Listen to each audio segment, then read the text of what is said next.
ओम शांति। 11/4/1981 के अव्यक्त बाप दादा के मुरली से है। सत्यता की शक्ति से विश्व परिवर्तन।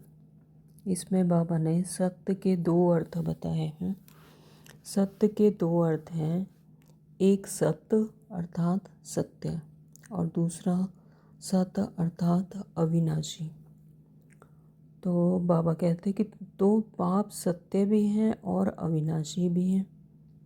इसलिए बाप द्वारा जो परिचय मिला है वह सब सत्य अर्थात सत्य और अविनाशी है। भक्त लोग भी बाप की महिमा गाते हैं। सत्यम शिवम सुंदरम, सत्यम भी मानते हैं और अविनाशी भी मानते हैं। गॉड इज ट्रुथ भी मानते हैं।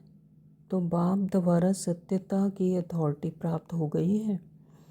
यह भी वर्षा मिला है ना, तो सत्यता की अथॉरिटी प्राप्त हो गई है, यह भी वर्षा मिला है।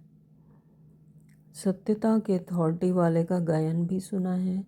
उसकी निशानी क्या होगी? सिंधी में कहावत है ना, सच ते बिठो नच। और भी कहावतें हैं जैसे सत्य की नाव हिलेगी लेकिन डूब नहीं सकती। आपको भी हिलाने की कोशिश तो बहुत करते हैं ना, यह झूठ है, कल्पना है, लेकिन सच तो बिठो नच। आप सत्यता की महानता के नशे में सदा खुशी के झूले में झूलते रहते हैं, खुशी में नाचते रहते हो ना। जितना वह हिलाने की कोशिश करते हैं उतना ही क्या होता है, आपके झूले को हिलाने से और भी ज़्यादा झूलते हो। आपको नहीं हिलाते लेकिन झूले को हिलाते हैं, तो और भी उनको धन्यवाद दो। हम बाप के साथ झूले, आप झुलाओ। तो यह हिलाना नहीं हुआ लेकिन झुलाना हुआ। तो ऐसे अनुभव करते हो, हिलते तो नहीं हो लेकिन झूलते हो ना। तो सत्यता की शक्ति सारी प्रकृति को सतो प्रधान बना देती है, युग को सतयुगी बना देती है और सर्व आत्माओं की सद्गति की तकदीर बना देती है। तो हर आत्मा आपके सत्यता की शक्ति द्वारा अपने अपने यथाशक्ति अपने धर्म में अपने समय पर गति के बाद सद्गति में ही अवतरित होंगे, क्योंकि विधि विधाताओं द्वारा संगम युग पर अंत तक भी बाप की याद करने की विधि का संदेश जरूर मिलना है। हर प्रकृति के तत्व को देवता के रूप में दिखाया है।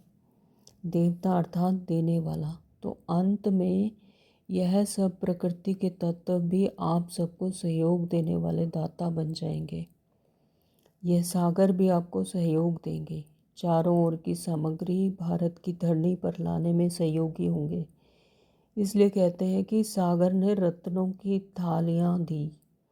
तो ऐसे ही धरनी की हलचल सारी वैल्यूएबल वस्तु आप श्रेष्ठ आत्माओं के लिए एक स्थान पर इकट्ठी करने में सहयोगी होंगी। इंद्र देवता कहते हैं ना, तो बरसात भी धरनी की सफाई के लिए सहयोग में हाजिर हो जाएंगी। इतना सारा किचड़ा आप तो नहीं साफ करेंगे, यह सारा प्रकृति का सहयोग मिलेगा।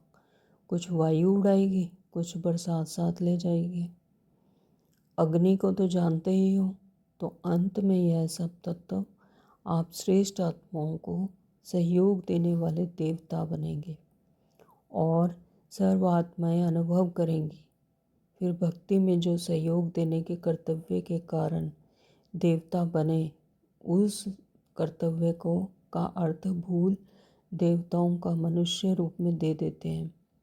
जैसे सूर्य तत्व है लेकिन मनुष्य रूप दे दिया, तो समझा विधि विधाता बन क्या कार्य करना है। ओम शांति। Thank you.